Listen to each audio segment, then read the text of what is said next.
दोस्तों, न्यूट्रिशन हमारी लाइफ में एक मेजर रोल इम्पैक्ट करता है। हम क्या खा रहे हैं उसका हमारी बॉडी पर कैसा इम्पैक्ट पड़ेगा। हम प्रोटीन्स बहुत ज्यादा कंज्यूम करते हैं, स्टीरॉइड्स कंज्यूम करते हैं, हम जंक फूड्स बहुत ज्यादा कंज्यूम करते हैं, हम ड्रिंक्स बहुत ज्यादा पीते हैं। पर आपको पता है कि आपकी बॉडी उसके अंदर रिएक्ट कैसा करती है? क्या आपकी मसल्स वीक हो रही हैं? क्या आपके बोन्स वीक हो रही हैं? क्या आप अंदर से वो स्ट्रॉन्ग फिट नहीं हो जितना आप बाहर से दिखते हो? सो आज सब न्यूट्रिशन के बारे में ही हमने एक पॉडकास्ट किया with the return of Rajiv HB sir. जी हाँ, एपिसोड 11 के राजीव एचबी सर याद है आपको? उनके साथ फिर से एक ट्रांसफॉर्मेशन कोच है, उनके साथ फिर से एक पॉडकास्ट है ऑन न्यूट्रिशन। उसमें हमने सारा न्यूट्रिशन के ऊपर बात करी है कि कॉफी, ओट्स, इन सब से क्या होता है, ग्रीन टी से क्या होता है। बेसिकली हम जो जंक फूड ज्यादा खाते हैं, उनकी जो आदत है, लत लगी हुई है, उनको कैसे कंट्रोल कर सकते हैं। इस सब चीजों पे हमने पॉडकास्ट किया है और आई होप, आई विश कि आपको ये पॉडकास्ट बहुत पसंद आएगा और आप अपनी एक बैलेंस लाइफ, एक अच्छी हेल्थ स्टाइल देख पा रहे होगे। So here is the podcast. Rajiv HB sir, welcome back to Harshit Luthra channel. एक बार फिर से आपका स्वागत है सर। और इस बार कैसा महसूस कर रहे हो आप पिछले पॉडकास्ट की यादें और सब कुछ? It feels great. I'm so happy to be back again. Last time हमने काफी सारी चीजों के बारे में बात किया था. It had a lot of impact on people who watch what we're talking about. है ना? So I'm very excited to do this talk as well. सबसे पहले सर, मैं आपसे ये बात करना चाहूंगा कि हाउ न्यूट्रिशन और diet plays an important role in our life. मतलब न्यूट्रिशन और डाइट का क्या इंपॉर्टेंट रोल है sir? Okay, that's a very very good question. Okay, I will answer that question with an analogy. Suppose अगर हम एक cloth manufacturer हैं, अगर हम टी शर्ट मैन्युफैक्चरिंग कर रहे हैं, तो हमें एक रॉ मटेरियल चाहिए होती है, या तो सिल्क या कॉटन जो भी है। अगर मैं व्हाइट कलर की मैन्युफैक्चरिंग करना चाहता हूँ, okay, I will put the raw material according to that. लेकिन फॉर व्हाट्सोएवर रीजन अगर एक ब्लू डॉट या ब्लैक डॉट लग गया, चला गया अंदर, so all the copies that will come out will have that fault, right? What am I trying to say? That our food is our raw material of our body. If we don't take care of that for whatsoever reason, it could be हम busy हैं, या हमारे पास time नहीं है, या हमको पता नहीं है, there could be many logically right reasons. It doesn't matter, right? That is the importance of taking care of your diet. That is the importance of taking care of what you eat. Now, आजकल के दुनिया में एक अलग notion, एक अलग understanding हो गई है डाइट की। डाइट मतलब कम खाओ, कैलोरी कॉन्शियस खाओ। No, diet is a way of life. We can make changes to the diet as per your current status in life. But please don't confuse diet with eating less or torturing yourself. Diet is a way of life. Actually, मेरा एक बहुत अच्छा friend है, he is also very very senior coach. He gives analogy. वो बोलता है कि यार, एनिमल्स लोग तो डाइट नहीं करते. उनको जब भूख लगती है वो खाते हैं, जो उनकी डाइजेस्टिव सिस्टम अलाउ करती है वो खाते हैं, right? Because they are very close to the nature's ecosystem. अभी ह्यूमन का क्या इंटेलिजेंस होता है, more options, we have so many things that we can experiment with. That is why we mess up sometimes, right? But then this is my take on importance of diet. Actually, this is the take on what is the meaning of diet. Now, from where your starting point is, उसके मुताबिक आप कैसे उसको tweak करते हैं, वो आपके understanding of nutrition के ऊपर डिपेंड करता है. So that's the distinction between diet and being nutritious on your diet. Sir, मैं 3 चीजों के बारे में बात करना चाहता हूँ यहाँ पे। एक न्यूट्रिशनिस्ट, एक डाइटिशियन और एक ट्रांसफॉर्मेशन कोच। इन तीनों में डिफरेंस क्या होता है? मतलब मैंने आपकी प्रोफाइल देखी थी, आप एक ट्रांसफॉर्म कोच हो, आपकी जो कम्युनिटी है ट्रांसफॉर्म यू के नाम से आपकी कम्युनिटी है। तो इन चीजों में डिफरेंस क्या होता है तीनों में? ये चीज डिफाइन कर दो। Okay, that's a very good question. देखिए, जो न्यूट्रिशनिस्ट और डाइटिशियंस होते हैं, these are people who have academically studied. जैसे मैं इंजीनियर हूं. Before becoming a coach I was an engineer. मैंने लास्ट पॉडकास्ट में इसमें बहुत डिटेल बात किया है. आप जो भी कर रहे हो, whoever is viewing, you have a certain profession because you have academically studied it somewhere in school or college. So a nutritionist or a dietitian has the legal rights because they have studied 3 years or 2 years, did their BSc in nutrition, MSc in dietetics. So they are academic practitioners. And from a clinical standpoint, they are more superior. Right because अगर किसी को कोई kidney की problem होती है, liver की problem होती है, जब डेथ बेड पे डायलिसिस चल रहा होता है, that is when their understanding of nutritional dietetics is very very critical. Now from a general population stand point, अगर किसी को he or she has to lose 10 kgs, they are perfectly okay. It's just that they have made bad choices in their food over the last 6 months or a year or 2 years. उसको help करने के लिए जो एक pseudo scientific approach follow करके जो result लाते हैं, वो are not academically studied like me. I am a coach, right? I have done certifications in strength and conditioning in Zumba. Okay? So, yes, maybe my knowledge won't be able to help somebody on the deathbed or when they're admitted in the hospital, right? But the amount of self-study that I have done, that we as coaches do, I think we are equally qualified to help somebody help achieve their goals in a scientific way, right? Abhi, there are degrees of coaches. Just there are degrees of nutritionist. सब nutritionist अच्छे नहीं होते. Okay, आप जाते हो, आप पैसे देते हो, एक कॉमन कोई डाइटेटिक्स की किताब से उठा के चेप दिया. That is not a good profession. That's not a good practice. Just like that, not all coaches who claim themselves to be coaches are good coaches. Degree of service तो अलग होगी, राइट? So that is the difference. Academic study and the professional degree of practice. So there are two different things. So that's the understanding between nutritionist, dietitian and a coach, a self-acclaimed coach, a transformation coach. Sir, like मैं अभी अपने एक friend की story आपके साथ share करता हूँ. वो क्या था कि वो ना अपना वेट लूज करना चाहता था. तो वो मेरे को एक चीज कह रहा था कि यार मैं ना रनिंग बहुत ज्यादा कर रहा हूँ. मैं कहा ठीक है यार, रनिंग से क्या होता है? कहता है भाई रनिंग से कुछ नहीं होता, बट मेरी जो मेन चीज है ना वो है डाइट. मैंने बहुत डाइट पे फोकस किया है अपने वेट को लूज करने के लिए. तो आपको क्या लगता है कि डाइट सच में एक बहुत मेजर रोल प्ले करती है वेट को लूज करने में? हाउ और व्हाई, दोनों चीजें बता दो sir. Okay, that's a very good question. Okay, तो देखिए, हमारी बॉडी जो है, it is a calorie bank, energy bank. Calorie is a unit of energy. अगर हम जो कुछ कर रहे हैं, अगर उसकी वजह से जो एनर्जी जो एक्सपेंडिचर हो रही है हमारे बॉडी से, if it is more than what we are taking in, then we are on the path of losing our weight. Okay, या जो हमारी जो एनर्जी इनटेक हो रही है, if it is more than what we are losing out, then we are on the path of weight gain.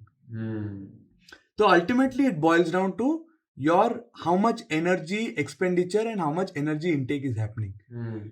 Now there are many method. जैसे अगर मेरे को बैंगलोर से पानीपत, आप पानीपत में हो ना? हाँ, अगर मेरे को पानीपत आना, there are many ways to come. I can take a flight, I can take a train, I can take a bus, I can even walk. समझदार वाली चीज क्या है कि फ्लाइट लेके आओ. टाइम नहीं है तो. हाँ, तो आपकी जो टाइम, मनी एंड एफर्ट की जो अवेलेबिलिटी है, उसके ऊपर डिपेंड करता है आप कौन सी अप्रोच यूज कर सकते हैं. What would be optimum for you. अगर एक एक्टर को नेक्स्ट मूवी के लिए 6 पैक एब्स चाहिए, then they have to go little bit extreme. लेकिन एक जनरल जो या जोसेफिन को अगर वेट लॉस करना है, right, there is no need to be that extreme. It can, of course, keep a goal. 3 months. So when I take people on my program, I take 3 months. It's a good significant period to see a significant change. Some people it happens in 8 weeks, that is 2 months. Some people it happens in 16 weeks, which is 4 months. But 2 to 4 months is a good period to see a significant change. तो जो energy deficit की बात कर रहे हैं हम, या तो we can create it with doing exercise और by eating less. In my opinion, both if they are done at the same time, it has good effect. Okay? और जो डेफिसिट हो रही है खाने से, उसके भी बहुत सारे इंटेलिजेंट वेज हैं. ओके, कुछ लोग they prefer eating less sugar, they prefer eating less carbohydrates. Some people सब मॉडरेशन में खाएंगे, लेकिन ऐसे बहुत सारे तरीके हैं. Okay, it depends on the person's body, it depends on the person who's recommending, उसकी comfort level क्या है, उसकी understanding क्या है. तो there is no one probably we can just go merge it with a question कि बहुत मेरे को आता है कि which is the best diet plan. There is no one good diet plan. Okay, the best diet plan unused is useless. Let me repeat that. The best diet plan unused is useless. तो अगर आपके पास best diet plan है भी, लेकिन if you are not taking action on that, वो useless. at the same time you could have you can have a moderate diet plan which is serving 80% of your needs, but if you're doing it consistently you have a far better chance of seeing a significant result. So आपके जो friend ने बोला है मेरे को tips दो या पतला होना है, मेरे को दौड़ रहा हूं मैं, if you're doing something and it's not working, it's time to make a change and reach out to somebody who can help you. मेरा लिंक बिलो होगा YouTube में नीचे डिस्क्रिप्शन में, reach out to me. Sir like मैं ये पूछना चाहता हूँ कि जो वेट लूज करने की जो प्रोसेस होती है वो स्टार्ट कैसे होती है, थोड़ा सा इसको एक्सप्लेन कर दो. लाइक मैंने आपकी एक स्टोरी देखी थी, इंस्टाग्राम स्टोरी, उसमें एक पर्सन ने आपको कहा था कि लाइक मुझे ना सिर्फ अपना वेट टमी लूज करनी है और कुछ लूज नहीं करना. आप वो कह रहे थे कि ये क्या चीज है, मतलब ऐसे नहीं होता, तो वो प्रोसेस कैसे स्टार्ट होती है, मेरे को वो एक्सप्लेन कर दो. Okay, that's a very big question. See, the bottom line is this. जो ट्रेडिशनल अप्रोच होता है, राइट, आपकी जो मेटाबॉलिज्म है, metabolism is a number which determines how much calories you are expending in a day on an average. Okay, if somebody is skilled as a coach or a nutrition advisor, they will be able to tell you what is your most accurate metabolism and what is the number that you should fall down to help you get a significant deficit going. At the same time, in my study, there is another approach where you take a look at your organ health right now.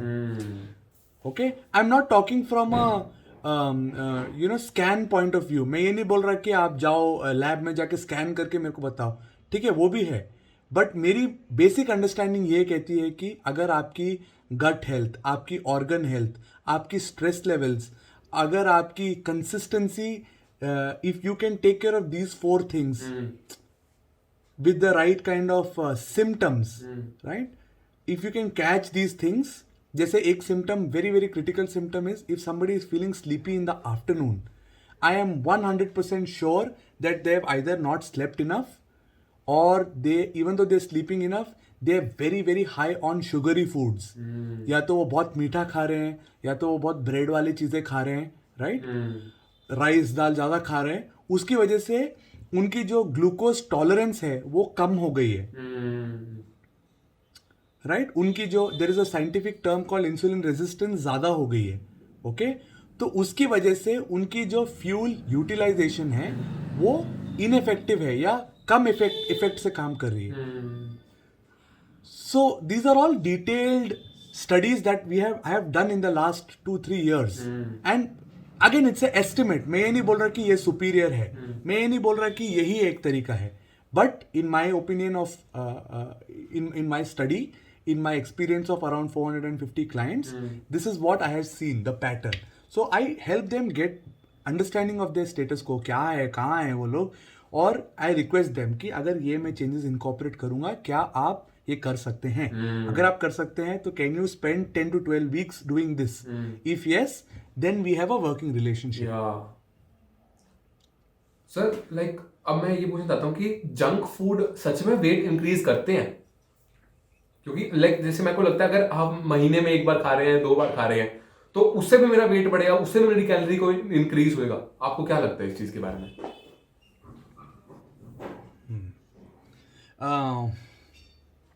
ये मेरा experience है. जो ये question पूछते हैं ना, these are people who usually eat a lot of junk food. Okay, and when I ask them, they say no, we don't eat. ठीक है, अब मैं CIA हूँ नहीं, FBI हूँ नहीं कि उनके पीछे कैमरा लेके बैठे रहूँ, राइट, बट इट मेरे को वो स्टोरी याद आती है कि एक बच्चा हाइड एंड सीक खेल रहा था और वो dinner, I mean I think he got caught, तो उसने अपनी आंखें बंद कर ली और उसको लगा कि वो किसी को नहीं देख सकता है तो कोई उसको नहीं देख सकता. ऐसा तो है नहीं, है ना, राइट.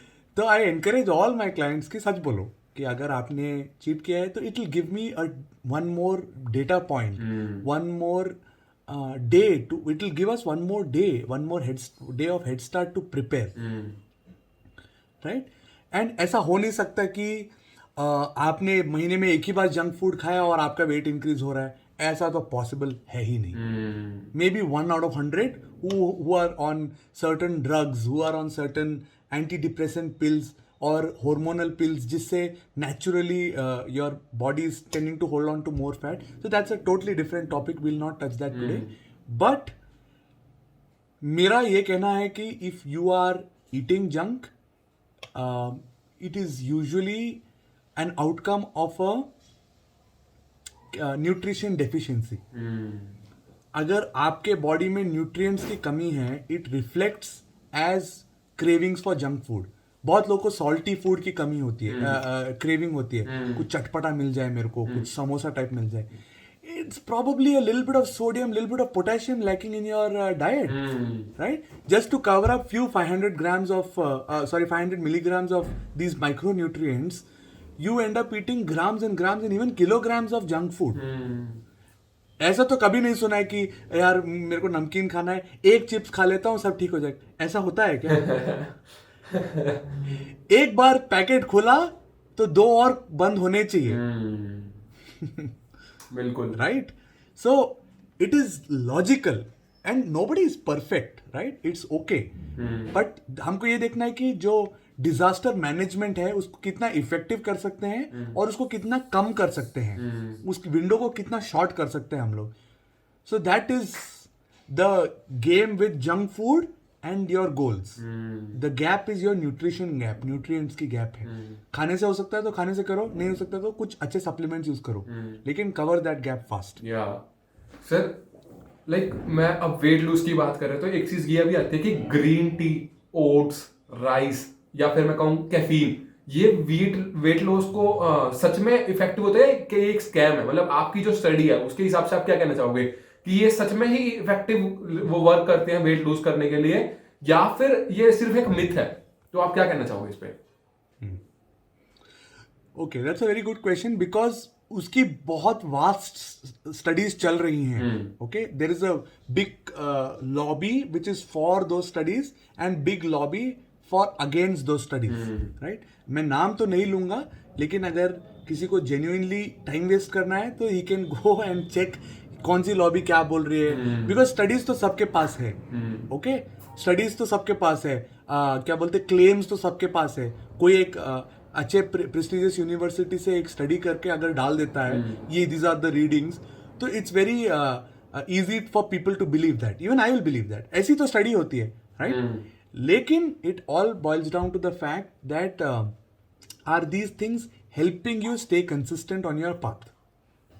जैसे फुटबॉल खेलते हैं, आप जाके क्रिस्टियानो रोनाल्डो को खेलो, पूछो can you play without studs and without stockings, he will say yes I can play. क्यों पहनते वो? जरूरी है क्या? Not necessary. It gives confidence, right? मैं नाइकी शोरूम गया था few months ago to buy football stockings. तो मैंने बोला which is best? You know what? The salesperson was so genuine. उसने बोला sir, everything is the same. It will only help you, protect you little bit and give you confidence. तो अगर आपको लगता है कि ग्रीन टी पीने से आपको थोड़ी सुकून मिल जाएगी, थोड़ी mentally you are like oh मैं वेट लॉस कर रहा हूँ, तो ले लो. But there is no scientific study which says green tea लेने से ही वेट लॉस होगा. अगर कोई ऐसे आपको करके बेच रहा है, then either they are taking you for an advantage और they don't know what they are talking about. Do I recommend green tea to my people? Yes. If they are drinking 4 cups of tea with sugar in it, then I tell them, can you please replace it? If not, stop it. Can you at least try and reduce the sugar intake? Can you have green tea with honey in it? Is that a better option for you? क्योंकि वो milk नहीं जा रहा है उनके body में, right. वो I am trying to save that much of calories for them. तो ये है. Same with oat, same with rice, बात वही है बॉस. लेकिन उसकी जो that is all there is to it. Sir like अब आपने जैसे कहा ना कि दूध और ये दही, तो मैं ये कुछ क्वेश्चन पूछना चाहता हूँ कि जैसे हमारे हरियाणा में ये बहुत वो होता है कि लाइक जो भी स्पोर्ट्स पर्सन है वो भी बहुत ज्यादा घी कंज्यूम करते हैं, या फिर मतलब ये माना जाता है कि घी दूध दही के लिए हरियाणा बहुत फेमस है। तो क्या घी दूध दही के लिए मतलब से वेट सच में इंक्रीज होता है, कैलोरी वहीं उसमें बहुत ज्यादा होती है, क्या कहना चाहोगे? Okay. So दूध, dahi, ghee and all of these things, they are good sources of good fat. Okay? Means what? अगर आपकी बॉडी उसको एक फ्यूल की तरह एक्सेप्ट कर रही है, then that's awesome. And in fact जो स्पोर्ट्स पर्सन निकलते हैं from that Punjab north west frontier, in north west province frontier, ये जो भी है, Yeah. राइट, जो सिंध एरिया है, वहाँ पे बहुत सारे एथलीट्स निकलते हैं हर साल, चाहे बॉडी बिल्डिंग ले लो, स्पोर्ट्स ले लो। क्यों? क्योंकि उनकी जो वो, I don't think so they eat junk, I don't think so उनके पास स्विगी की ऑप्शन है। वो कुछ खाते भी है तो गुड़ का खाते हैं, गुड़ का बना के खाते हैं, है ना? तो मतलब ये है कि उनकी जो बॉडी की जो फैट हैंडलिंग टॉलरेंस है वो बहुत बढ़िया है, both in terms of choices and in terms of genetics. Okay, and वहां पे मोस्टली वो लोग सीधा भैंस से निकाल के पीते हैं, जितनी मेरी नॉलेज है, एटलीस्ट द एथलीट जो अखाड़े में रहते हैं लोग, है ना, जितनी मैंने ज्योग्राफिकली डेमोग्राफिकली स्टडी की है। आजकल जो इंडस्ट्रियल प्रोडक्ट्स बिकते हैं वो उनकी फॉल्ट नहीं है, they are running a business, तो they have to put preservatives in it, they have to put hormones, they have to inject the cow with certain substances which will make a predictable देखो, I could get into trouble for saying all these things, but ये सच है, right? For predictable output from a certain animal, for a certain produce, some companies have to take some measures. उसकी consequence जो हम consume करते हैं, क्योंकि these are stuff which are almost mimicking few carcinogens, right? गलती से अगर वो एलिमेंट आ गया in strong enough concentration, of course there are guidelines, there is FDA and all of that, that's okay. लेकिन अगर if the body's tolerance is not good और वो ovaries में चला गया या थायराइड में चला गया, who takes responsibility? कोई एनडीए तो नहीं साइन कर रहा ना, नॉन डिस्क्लोजर एग्रीमेंट तो साइन नहीं कर रहा है सबके लिए। 20 रुपए का दूध खरीद रहे हो आप, हुआ तो हुआ, हु केयर्स? तो it is very very detailed and it's a fault of the ecosystem of the infrastructure. So like अब मैं तो ब्लेम करके कुछ होने वाला है नहीं, बट सच यही है। सो लाइक अब मैं थोड़ा सा ना उस पर जाना चाहता हूँ कि जिम वाली साइड जो होती है उसमें क्या होता है कि लाइक पहले मैं ये पूछ चाहता हूँ कि प्रोटीन की इंपॉर्टेंस क्या है, और उसके बाद प्रोटीन सच में नेसेसरी होता है जिम के लिए, तो वो चीज को डिफरेंस कर दो, तो मतलब वो बता दो। तो okay, protein is one of the most misunderstood concept in today's world. या because proteins are either confused for protein powders or in some cases even misunderstood for steroids. Okay? Protein is a building block of our body. ये घर है, ये पत्थर से बना हुआ है। हमारे बॉडी के लिए जो पत्थर है प्रोटीन है। और एक सेटिंग है कि जैसे ये घर पुराना होता जाता है, पत्थर गिरते जाते हैं। जैसे आपकी बॉडी ओल्ड होती जाती है, every year your protein is going out of your body, because body cannot hold on to protein, because protein is a combination of carbon, hydrogen, oxygen and nitrogen. Nitrogen is not something that your body can store in direct form. Carbon, hydrogen, oxygen कर लेता है, right? इसलिए carbohydrates and fat store हो जाते हैं, right? लेकिन protein नहीं store हो सकता, तो you need to constantly keep replacing that. And a protein is a combination of amino acids. तो 22 amino acids होते हैं, उनको आप कैसे combine करोगे will determine what kind of protein comes out. अगर आपको reference चाहिए तो there's a very nice book. It's called Biochemistry by M. Satyanarayan and U. Chakrapani. इसके ऊपर metabolism of protein के chapter के अंदर I will share the link below. You will understand protein is such a highly misunderstood concept even for a coach. Because अगर मैं ये नहीं पढ़ता तो I wouldn't know, right? And then you will understand some people, some kind of combinations don't work for them, right? There's a concept called protein absorption.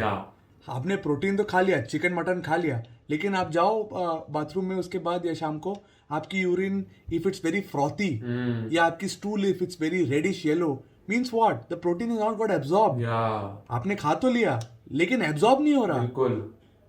Right. हाँ, तो why? Because maybe the amino acid profile was not complete, right. Typically vegetarians के साथ यही होता है. तो now coming back to the gym aspect of things, एक gym में even the most common gym enthusiast does some work on his body. वो cardio कर रहा है या वेट लिफ्टिंग कर रहा है या वो फलाना कर रहा है, उसकी बॉडी में ब्रेकडाउन हो रहा है. And if you are not replacing that breakdown appropriately, forget muscle building, even your day-to-day functions will start getting hampered. Your energy levels will start to dip. In some cases people start losing hair, उनकी skin खराब हो जाती है, right? Fatigue रहता है, recovery बहुत slow रहती है. I mean, these are all causes of low protein in your diet. And रही बात confusing protein with steroid, that's a very very big misconception, because हमारे बॉडी में दो प्रोसेसेस होते हैं, okay, hypertrophy and hyperplasia. So hypertrophy is a process with which जो cell की size होती है वो बड़ी होती है. It is because you are putting it under pressure, there is so much of blood going to it, so much oxygen going to it when you are exercising. तो उस समय जो मसल जो फूल जाती है, वॉट एवर, राइट, पंप होता है, that is called hypertrophy. Plegia मतलब increase number of cells. So hyperplasia is the process with which the number of cells start to increase. A steroid, anabolic steroid, is designed to induce hyperplasia in your cells, in your body, to increase the number of cells. Okay? Hypertrophy is when you do some effort and the oxygen and the blood is going to that part of the body, lactic acid form हो रहा है वहाँ पे, and all that whole process हो रहा है वहाँ पे. A protein will help you in the hypertrophy. So when you do hypertrophy and you consume good quality of good protein, your chances of muscle building organically is very very high. When you take a steroid, your chances of increasing the number of cells is high, and that's how you'll get bigger in a short span of time.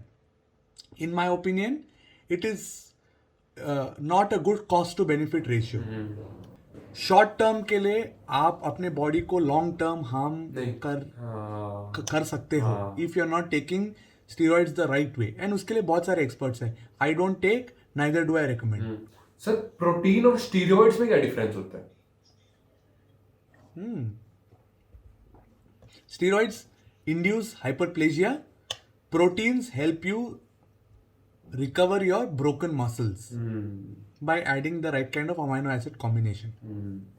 Sir, आपने जैसे protein की बहुत बात करी, मैं ये पूछना चाहता हूँ कि एक जिम पर्सन के लिए क्या सिर्फ पाउडर प्रोटीन जो आते हैं, जो लोग वो कंज्यूम करते हैं, वो ही एक गुड सोर्स ऑफ प्रोटीन हो सकता है, या फिर और कोई डाइट, मतलब डाइट में अगर हम बात करें, या फिर वैसे लाइक पनीर बहुत ज्यादा लोग कहते हैं, या फिर क्योंकि उसके अंदर प्रोटीन बहुत ज्यादा होता है, चाप कहते हैं, या फिर कोई लोग नॉन वेज भी कहते हैं, लाइक एग्स भी कहते हैं, चिकन वगैरह भी कहते हैं, तो आप उन पे क्या कहना चाहोगे? ओके, देखिए, there is a thumb rule, okay, per KG of body weight if you can consume 1 gram of protein, that's good for a general male or female. Okay, maybe female के लिए 0.8 बोलते हैं, male के लिए 1.2 बोलते हैं, whatever. And if you're doing activity, then that's more. तो suppose कोई 80 kg का इंसान है, okay, तो उसको एटलीस्ट 80 ग्राम्स प्रोटीन तो चाहिए, है ना. तो अगर वो 3 मील खा रहे हैं तो 80/3 is 27, है ना. पर मील you need to have 27 grams of protein. Okay, suppose वो चिकन खाते या वेजिटेरियन है, तो 100 grams of chicken gives you 21 grams of protein, मोटा मोटी, राइट. सम गिव्स 19.5, सम गिव्स 22, एवरेज 21. कोई अगर 100 ग्राम पनीर खा रहा है, उसको 17.5 to 18 grams प्रोटीन मिल रहा है. ओके, कोई अगर अंडा खा रहा है with yolk, that is 6.5 grams of protein. Okay, तो सपोज पर मील अगर 27 grams प्रोटीन हिट करना है, तो या तो the person has to have 150 grams of chicken और 170 grams ऑफ पनीर, है ना, पर मील. और अंडा खाना है तो 27/6, 4.5 eggs with the yolk. Right 3 times अगर, तो आप प्रोटीन तो हिट कर रहे हो, लेकिन आपकी कैलोरी काउंट, आपके खर्चे, बढ़ रहे हैं, आपकी कंप्लायंस, बढ़ रही है। 2 दिन करोगे, तीसरा दिन उसके लिए सप्लीमेंट्स बनाए गए हैं, प्रोटीन पाउडर्स बनाए गए, ताकि जो आप 20 ग्राम खाने से खाओ, जो 10 ग्राम है वो प्रोटीन पाउडर से ले लो, अच्छे क्वालिटी के ऑर्गेनिक प्लांट बेस्ड या वे प्रोटीन अच्छी, जो होमो यू ट्रस्ट। ये है significance of protein powder. And ये सब जनरल मेंटेनेंस के लिए बोल रहा हूँ, बिल्डिंग के लिए तो they need to take 2 times 2 grams. 80 gram का बंदा अगर बॉडी बिल्डिंग कर रहा है तो मिनिमम 160 ग्राम्स तो चाहिए ही। कैलोरी भी ठीक रखना है और प्रोटीन भी चाहिए और वेट गेन भी नहीं करना है, कैसे होगा बॉस? इसीलिए सप्लीमेंट्स बनाए गए हैं। Agreed, there are low quality supplements and high quality supplements that your coach can recommend for you. Sir like fruits और वेजिटेबल्स का हमारी बॉडी पे क्या इम्पैक्ट पड़ता है और वो मतलब कितने जरूरी है? देखो, fruits and vegetables are a great source of micronutrients, vitamins and minerals. Okay, in fact, fruits have fructose, right? That's a good source of carbohydrate.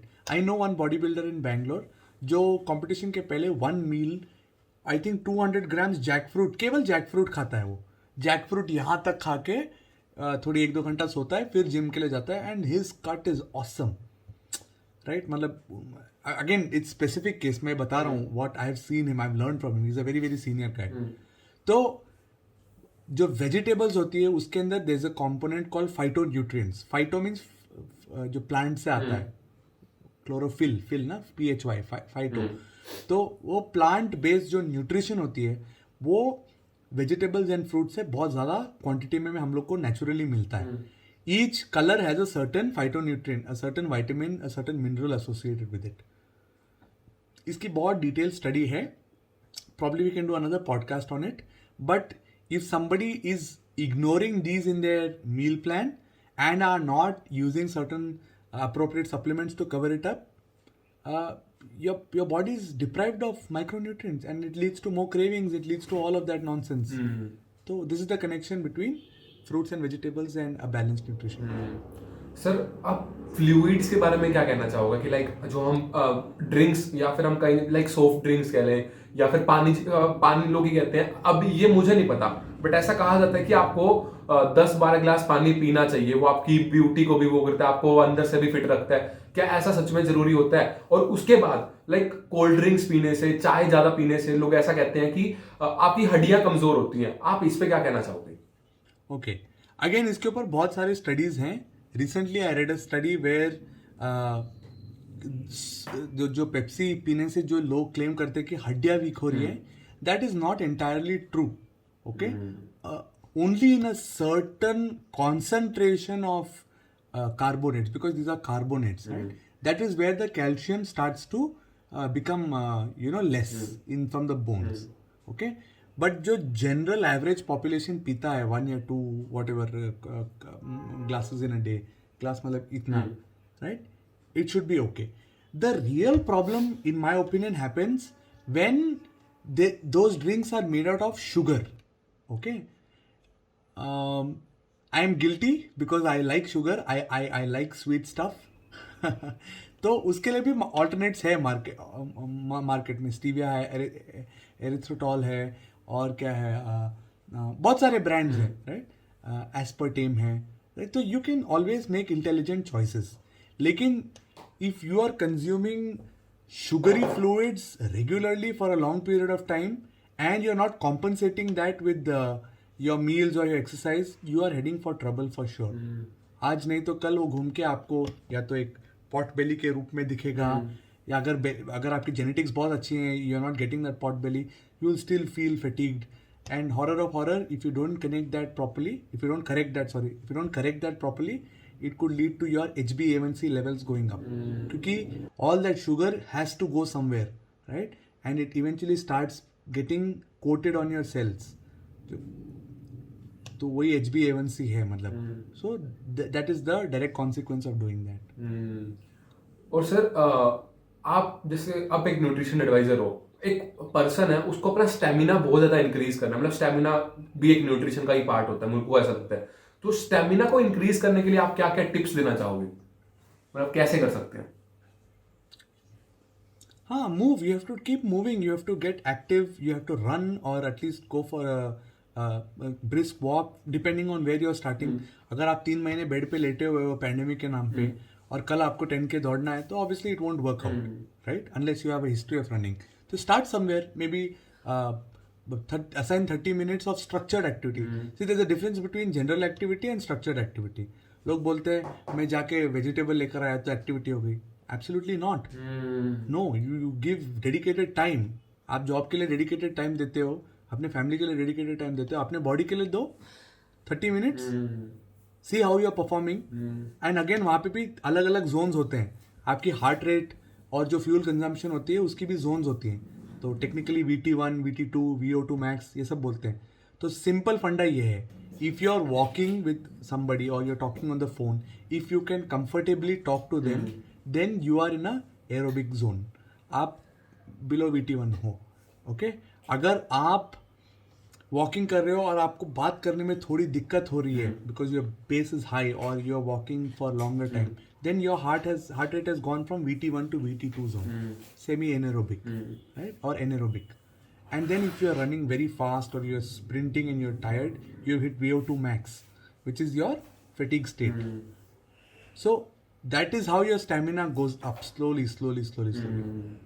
And रही बात nutrition की, if you are backing it up with good protein, with balanced carbohydrate and fat intake, and you have good amount of vegetables to clean out your system, you're okay.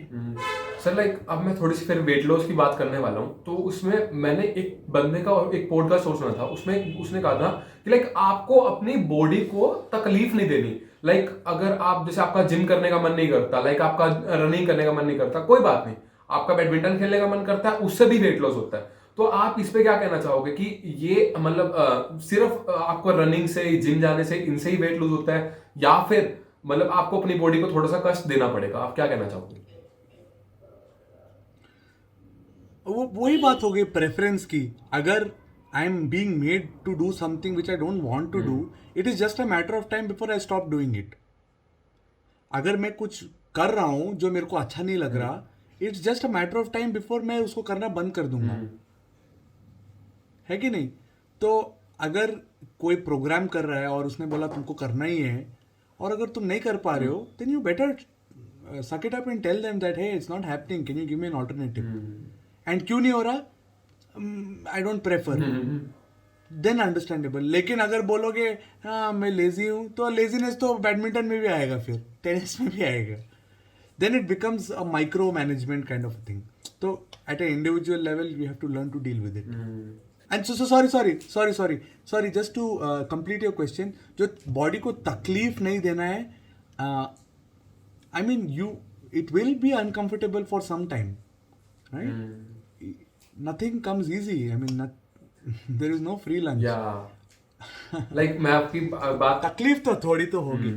Like मैं आपकी बात को complete करना चाहूंगा कि आपको थोड़े बहुत कष्ट तो भोगने पड़ेंगे, वो चाहे कैसे भी भोगने पड़े, तभी आपको एक फ्रूटफुल रिजल्ट मिल रहा होगा. यही आपकी एक समरी मैं कह सकता हूं. You have to pay the price. You have to pay the price.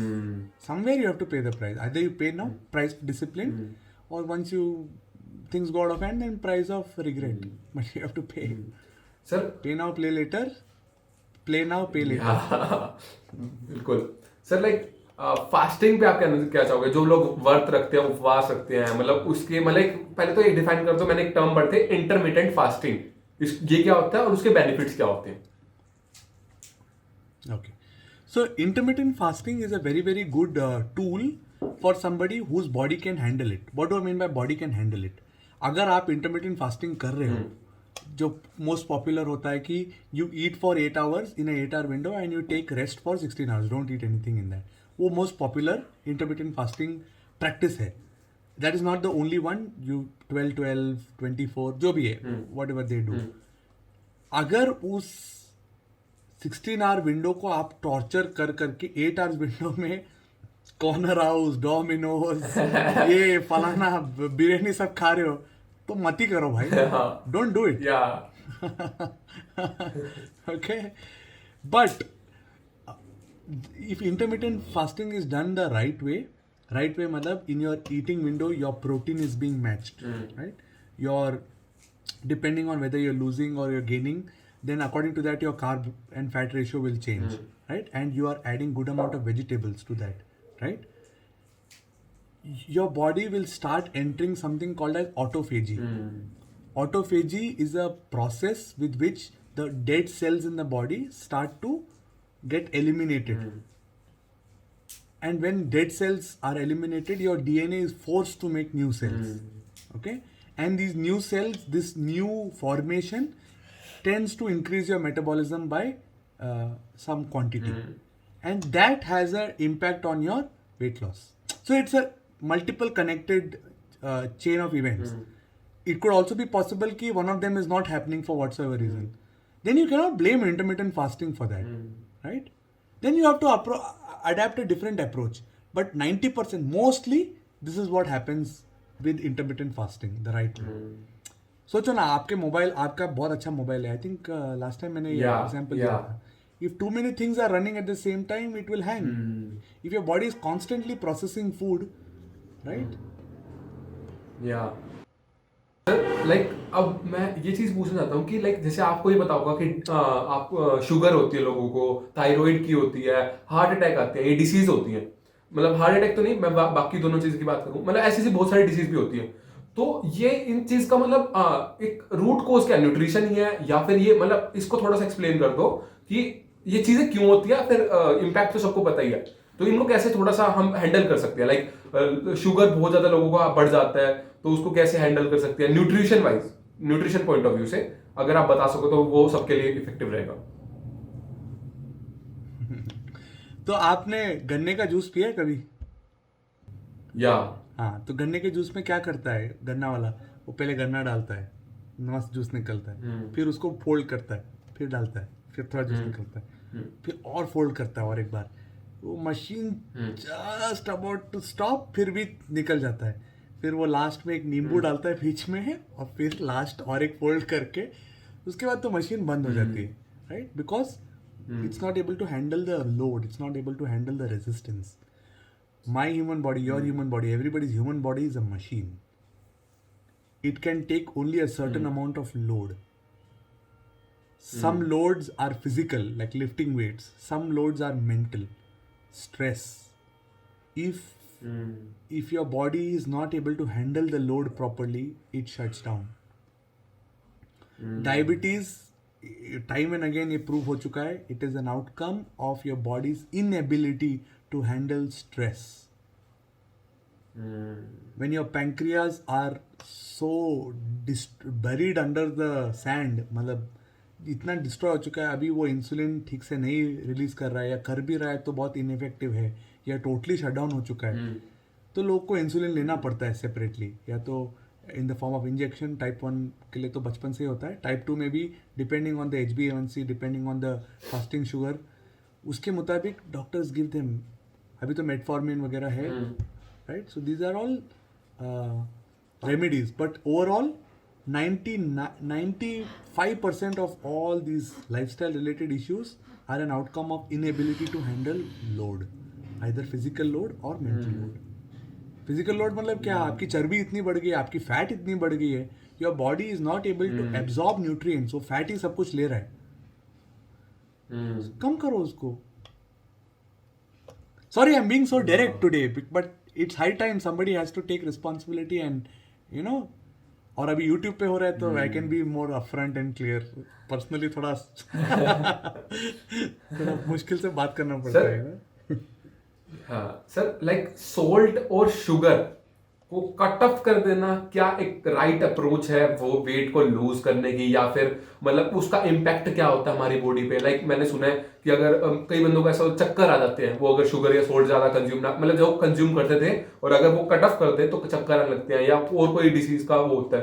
तो आप क्या कहना चाहोगे, सोल्ट और शुगर कट ऑफ करना क्या एक राइट अप्रोच है या नहीं, और उसके इम्पैक्ट क्या हो सकते हैं, उसको कैसे वो कर सकते हैं?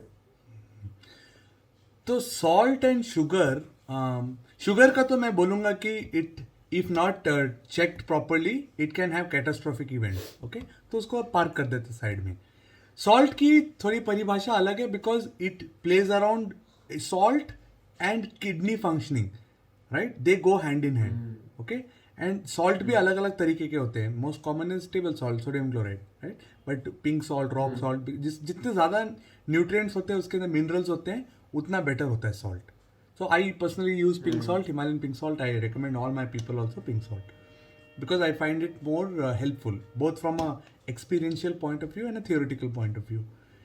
अगर आपकी बॉडी वाटर रिटेन कर रही है, okay, which is not good for your outcome in the stage or in your sport or whatever, that time some coaches, at least bodybuilding coaches, fall back to the fact that cut out sugar from salt from your diet. And that's okay. Under controlled circumstances, that's fine. The water out बोलते हैं, ये बोलते हैं, वो बोलते हैं, it's fine. लेकिन I don't think so एक जनरल पॉपुलेशन के इंसान के लिए सॉल्ट कट आउट करना नेसेसरी है, बिकॉज सॉल्ट की इधर उधर हो जाती है तो then kidney functioning is at risk, right? So I never really cut out salt for anybody unless they have a photo shoot, unless they really want to look good in their wedding or in front of the camera for maybe few days, bloating कम करने के लिए. That is when I tell कि can you just reduce the salt for maybe a week, not more than that. Sir अगर हम salt से वैसे हमारा wait, body weight की कैलोरी हम कहीं वो बढ़ती भी है कि लाइक अगर हम सोल्ट डेली लाइफ में कंज्यूम करें तो एक सही अप्रोच है या नहीं, क्या कहोगे इस पे? हाँ, सॉल्ट तो जरूरी है. In fact so many people have thyroid issues because they are not taking enough salt, because उसमें आयोडीन रहता है ना, और iodine is the raw material for T3 hormone which is your thyroid का. थायराइड में 4 हार्मोन्स बनते हैं, T1, T2, T3, T4. तो एक प्रोटीन मॉलिक्यूल होता है टायरोसिन, उसके अंदर जब आयोडीन जाके बैठ जाता है तो वो it becomes, I forgot the name for it. So if it goes in position 1 it becomes mono iodide tyrosine. अगर सेकेंड पोजिशन पे जाता है तो डाई आयोडाइड टायरोसिन. जब एक मोनो और डाई एलिमेंट मिक्स होता है तो वो ट्राई आयोडाइड टायरोसिन मतलब T3 बनता है. ओके, एंड जब डबल मिक्स हो जाता है तो वो T4 बनता है. सो वो कनेक्शन है between iodine and thyroid functioning. तो अगर आपके डाइट में सॉल्ट नहीं है और आयोडीन की कमी हो रही है तो it will have impact on your thyroid also. And thyroid is the thermostat for metabolism. अगर आपकी थायराइड इज स्लगिश, आपकी मेटाबॉलिज्म कम हो जाएगी, and even with maintenance calories you are losing less weight. Slow things down. Sir like आप एक transform you community चलाते हो, आपने पहले पिछले पॉडकास्ट में बताया था और अब हमने इस पे बात करी है. आपने कभी ऐसा मतलब किसी पर्सन ने या किसी आपके जो वो क्लाइंट्स कह लो या फिर आपके स्टूडेंट्स कह लो जो आपसे टीचिंग्स लेते हैं कि सर हमारे को वेट लूज करना है, तो आपको किसी ने ऐसा कहा है कि सर मेरे को ना ओवर ईटिंग की आदत है तो मैं कैसे उसको वो ठीक कर सकूं? मतलब ये बहुत से लोगों को होती है कि लाइक या तो जंक फूड की आदत ज्यादा होती है या ओवर ईटिंग की आदत ज्यादा होती है. तो पहले मैं आपकी स्टोरी जानना चाहूंगा कि अगर किसी ने आपको ऐसा कहा हो तो, और फिर उसको कैसे हैंडल कर सकते हैं, कुछ कैसे हैबिट्स अच्छी बना सकते हैं, तो वो बता दो. ओके, तो इसका बहुत सिंपल आंसर है. अगर मैं हर्षित को एक बोल ऑफ वेजिटेबल्स दे दूं, उसमें ब्रोकली है, कैबेज है, कैप्सिकम है, कैरेट है, रेडिश है, ओके, एक बोल देता हूं आपको, और एक प्लेट पे आपको एक स्लाइस ऑफ पिज़्ज़ा देता हूं. ओके, मैं बोलता हूँ खाओ हर्षित, आप खा लेते हो, पिज़्ज़ा भी खा लेते हो और बोल ऑफ वेजिटेबल्स भी खा लेते हो. खत्म होते ही मैं और एक बोल ऑफ वेजिटेबल्स दूंगा और एक पिज़्ज़ा दूंगा. आप कौन सा लोगे इजीली? Pizza obviously. क्यों? सर प्लेजर, मतलब आप ये कह सकते हो, अगर मैं इस पे बात करूं कि हाँ, अंदर से लगता है कि यार ये चीज मेरे को पसंद है. लाइक मैं कहूँ पिज्जा पसंद है, लोग उसी की तरफ जाते हैं ना. वो प्रेफरेंसेस वाली आपने बात कही थी कि जहां पर आपको पसंद होगा तो आप वही चीज खाओगे, वही चीज कंज्यूम करोगे, वही चीज आप कुक करोगे. तो लिटरली मैं वही जानना चाहूंगा कि यार मेरे को यहाँ से प्लेजर मिलता है या फिर मेरे को, मैं कहूंगा कि इससे मेरे को मजा आता है तो मैं ये चीज खाऊंगा, मैं फिर डाइट की वो नहीं करूंगा. ये हर्षित का दिमाग बोल रहा है, हर्षित की आंखें बोल रही है, हर्षित की फीलिंग्स बोल रही है, लेकिन हर्षित की body says once I've eaten a bowl of vegetables, that quantity, it is enough for me. That much nutrients is enough. I don't need more. तो जो फूड की न्यूट्रिशनल इंडेक्स होती है 0 to 100 में, पिज्ज़ा की लेस देन 5 होती है, अब बोल ऑफ वेजिटेबल्स की मोर देन 95 होती है, राइट? फिर भी लोग वो कंज्यूम करते हैं. तो जैसे एक see when somebody is going on the program they are like a baby. आपका आप तो छोटे हो, I mean even I don't have kids but I know I have friends who have kids. वो अपने बच्चे को कुछ कुछ करके खिलाते हैं. एक टॉफी दिखाते हैं और नीचे से स्पून डाल देते हैं खिचड़ी अंदर. है ना? तो same thing with my clients, I tell them that थोड़ा कैरेट दे देता हूँ, देखो आप ऐसे करोगे तो 2 हफ्ते में 3 kg लूज हो जाएगा. सम छोटा बेनिफिट दिखा के उनकी वो हैबिट बिल्ड करता हूँ मैं. बिकॉज इतने साल एक तरीके से खाते आ रहे हैं, कभी सैलड तो maybe once in a while होता है उन लोगों का, शौक का, but that is the way of life. तो वो जो ओवर ईटिंग की हैबिट है, it is primarily because their body is not getting the right nutrients, first thing. Second thing is mental एक वो हो गया है, लाइफस्टाइल हो गया है अभी, तो इट्स ओके. सर लाइक अब मैं थोड़ी सी बात करना चाहूँगा अल्कोहल पे, क्योंकि वो एक मैं कहूँगा बड़ा टॉपिक भी है. और मतलब बहुत सारे लोग यहाँ पर, मैं कहूँगा जनरेशन, हमारी जनरेशन यानी यंग जनरेशन, वो भी कंज्यूम करती है, एडल्ट्स भी कंज्यूम करते हैं और बूढ़े लोग भी कंज्यूम करते हैं. तो उससे क्या होता है, लाइक ऐसा मैंने सुना है, मैंने कभी कंज्यूम नहीं करी, बट मैंने ऐसा सुना है कि लाइक पीने से आपका वेट वो बढ़ता है, या फिर मैं कहूँगा कि आपको कुछ कुछ न्यूट्रिशन के वो इफेक्ट्स देखने पड़ते हैं कि भाई आपको एलर्जीज वगैरह ऐसी चीजें मैंने सुनी है. तो आप ऐसा क्या कहना चाहोगे, अल्कोहल से ऐसा सच में होता है? ओके. या अल्कोहल का हमारी बॉडी पे इफेक्ट? ओके ओके, अच्छा डिस्क्लेमर दे दिया, आप नहीं लेते हो, आपके मम्मी पापा भी देख रहे होंगे. Just kidding. ओके, तो अल्कोहल की परिभाषा ये है, like carbohydrate, like protein, alcohol is also a food group. Okay, and it contributes to a certain calories per gram. So statistics have shown, research has showed that 1 gram of alcohol, 1 milliliter of alcohol gives literally 7 calories to our caloric profile. Okay, हमारी calorie intake. लेकिन ये calories ना, they are useless in terms of anabolic processes. जैसे protein खाने से हमारी muscles बढ़ती हैं, कार्बोहाइड्रेट खाने से ये होता है, फैट खाने से ये होता है. अल्कोहल की कोई न्यूट्रिशनल सिग्निफिकेंस है ही नहीं. In fact it does the opposite, it damages the body more. How? Because see, जब हम कुछ खाते हैं, ये थ्रोट के इसोफेगस के थ्रू जाके पहली चीज लिवर में जाती है, राइट साइड पे. Okay, liver is the gatekeeper of your nutritional food consume. हाँ, फूड कंज्यूम, कुछ भी लेते हो आप, है ना, लिवर के पास जाता है. अब अल्कोहल में इतनी टॉक्सिसिटी होती है, टॉक्सिन्स होती है ना, which will reduce your brain functioning. तो क्या करता है लिवर, पहले उसको डिटॉक्स कर लेता है.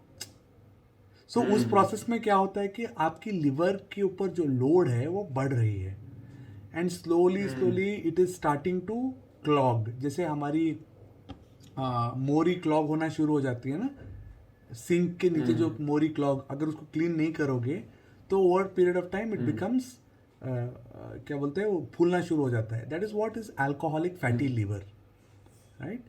सो it happens through non alcoholic fatty liver also. That's a different topic, but alcohol is something that will never contribute to your body in a nutritious way. ठीक है, रिक्रिएशन के लिए it's okay, just to relax, cut loose, it's okay, once in a while is fine. But being constantly dependent on it, making it a lifestyle, वो जो casually, I take only 1 peg per night, okay, but if 1 peg is 60 ml into 30, that's 1.8 liters a month. That's 18 into the 36, 18 into 10, 180 plus 36, 216 liters a year. Just 1 peg a night, 160 ml peg a night is 216 liters a year. Is it worth it? बहुत ज़्यादा impact है. Not worth it. छोड़ो. मेरी meditation video देख लो, ठीक हो जाओगे. Sir like अब मैं ये पूछना चाहता हूँ कि एक बंदे की डाइट में क्या होना चाहिए, बीइंग अ न्यूट्रिशन एडवाइजर आप क्या कहना चाहोगे? मेरा लिंक पे क्लिक करो, कैलेंडली में एक बुक करो और आ जाओ। मैं बिल दे दूंगा विद जीएसटी। नहीं, मजाक कर रहा हूँ। देखो, first priority is to your protein. Make sure your protein is on the plate. Then next priority is your vegetables, because vegetables are a great source of micronutrients and a great source of indirect carbohydrates, slow carbohydrates. Then you get a good quality, good portion of good quality fat. Okay, once this is over, then based on your preference, based on your taste buds, based on your convenience, you can add carbohydrates to that. And you start eating with your salad first, because that is the toughest part of the meal. पहले salad खत्म कर दो, फिर protein consume करो, फिर अगर थोड़ी सी carbs है, चपाती राइस जो भी है वो खा लो, उसके बाद फिर फैट खाना, because fat will give you satisfaction, fat will make you full. Sir like अब मैं थोड़ा सा इसको एंड की तरफ लेके जाते हैं, क्योंकि ये एक लंबा पॉडकास्ट हो गया एंड अब आपसे और भी बात करेंगे, क्योंकि मेरे को अभी एक सिर्फ एक फर्स्ट एक मैं कहूँगा ये एक वो है, मैं कहूँगा सिर्फ एक बेसिक है, हमें एडवांस तक जाना है, तो बहुत सारी चीजें अभी बात करनी है. पर एक लास्ट क्वेश्चन आता है कि लाइक मल्टी विटामिन्स को कंज्यूम करना चाहिए, मल्टी प्रोटीन्स को कंज्यूम करना चाहिए एक पर्सन को या नहीं? अगर आपको आपके खाने से आ रहा है, you don't need it. But अगर आप इंडिया में हैं और जनरल पॉपुलेशन कैटेगरी में आते हैं, आप नहीं खा रहे हो, तो you should consider consuming it with the right guidance. Sir फिर आप बीएमआई के बारे में क्या कहना चाहोगे कि लाइक एक पर्सन की, जैसे हम कहते हैं बॉडी मास इंडेक्स, ये सच में ही आपको जैसे बीएमआई के हिसाब से आपको चलना चाहिए या फिर ऊपर नीचे होना चाहिए? आप इस पे क्या आपका क्या पॉइंट ऑफ व्यू है? हाँ, BMI is a height to weight ratio in a certain calculation. तो it is like this, school में कोई है और वो मैथ्स में बहुत अच्छा है लेकिन साइंस में बुद्धू है, चलेगा क्या? नहीं चलेगा. या साइंस में बहुत बढ़िया है लेकिन मैथ्स नहीं चलता. I am talking from an engineering perspective, नहीं चलेगा, राइट? तो दोनों को बैलेंस पे रख के चलना चाहिए आगे, तभी एक इंजीनियर इंसान बन सकता है. सिमिलरली बॉडी की हेल्थ को रख के, हाइट बहुत ज़्यादा है वेट बहुत कम है, चलेगा क्या? नहीं होगा. सिमिलरली हाइट बहुत कम है वेट बहुत ज़्यादा, चलेगा क्या? नहीं. बीएमआई इज अ ऑप्टिमल, क्या बोलते हैं, एक optimal height to weight ratio की एक थंब रूल है, गाइडलाइन है, दैट्स ऑल. ऐसा भी होता है कुछ बॉडी बिल्डर्स 5'8" होते हैं लेकिन 100 kg के होते हैं, वो कम्पीट करते हैं. अभी उनकी बॉडी अच्छी है, वो स्टीरॉयड लेके मस्त खड़े हैं स्टेज पे, लेकिन 40 के बाद देखो कोविड में क्या हुआ, कितने लोग टपक गए. Blessed be their memory, blessed be their memory. क्यों? Because they never respected the BMI. So yes, in between there was a narrative ki, oh, BMI is not the ultimatum, but no, BMI is a very important factor. Of course, BMI is one of the thumb rules. There is a second reading which is called the BCA, Body Composition Analysis. उसकी बहुत सारी scanners होती हैं. In a good standard gym, you will find access to these BCAs, Body Composition Analyzers. In fact, if you are a competitive athlete or a competitive bodybuilder, you should even look at a DEXA scan. DEXA, DEXA scan. Sir like अब last को and करते हैं, तो एक last में कुछ ना एक टिप्स दे दो बॉडी को, वेट को लूज करने के लिए, ताकि जो देख रहे हैं तो वो मतलब एक मोटिवेशन है, एक चार्जअप आ जाए, क्योंकि आप एक हेल्थ कोच हो, एक न्यूट्रिशन कोच हो, तो आप एडवाइस कर दो तो ज्यादा अच्छा रहेगा. तो कुछ 2-3 टिप्स दे दो तो ज्यादा सही है. क्योंकि ये यूट्यूब पे है, I am not saying it directly to anybody, but look in the mirror and if you feel you are not where you belong, where you should be, just get your act together and set some goals and find somebody who can help you. I am always available. So thank you so much sir. आप फिर से आए मेरे channel पर और आपने काफी कुछ न्यूट्रिशन के बारे में बताया, और अभी एक और 2-3 पॉडकास्ट और आपके साथ करेंगे न्यूट्रिशन पर ही, क्योंकि ये एक मैं कहूँगा अपने व्यूअर्स को कि एक अभी सिर्फ एक फर्स्ट पार्ट था, अभी जर्नी पूरी बाकी है न्यूट्रिशन की, और वो हम आपकी हेल्प से हम अपने चैनल पर डाल रहे होंगे. तो सबसे पहले thank you so much sir. और राजीव सर के लिंक सारे डिस्क्रिप्शन में है, तो ट्रांसफॉर्म यू कम्युनिटी को ज्वाइन करें, आप अपने वेट को जल्दी लूज कर सकते हैं। क्योंकि इनके इंस्टाग्राम हैंडल पर मैंने बहुत सारी चीजें, बहुत से लोगों का सर ने डाल रखा है कि उन्होंने कैसे वेट को लूज किया, कितना वेट लूज किया, कैसे लूज किया, तो वो बहुत इफेक्टिव है। एंड सबसे पहले फिर से thank you so much sir. और सर मेरे पॉडकास्ट आपका ये दूसरी टाइम हो गया, तो आप क्या कहना चाहोगे मेरे बारे में? I think you're तो doing very good. ये बता। I think you're adding so much value. You're bringing so much value to the marketplace. You're doing your part and finding the right resources. In fact, I saw some of the Thank you so other much. podcasts as well. And just keep doing the good work. More power to you. In fact, we should do this at a mass scale. Right? We get couple of more people like debates, panels. That will be a far more impactful way to deliver your message to the world. Thank you so much sir, thank you so much sir. फिर से आपके साथ नए podcast में मिल होंगे जल्दी। तब तक के लिए सभी व्यूअर्स को बाय। एंड राजीव सर हमारे साथ यहीं बने रहेंगे, और अगर इनके बारे में इनसे कुछ आपको टिप्स लेनी है तो इनका इंस्टाग्राम, लिंक्डइन सब कुछ आपको डिस्क्रिप्शन में मिल जाएगा। तब तक के लिए सबको बाय। Thank you. सर, 2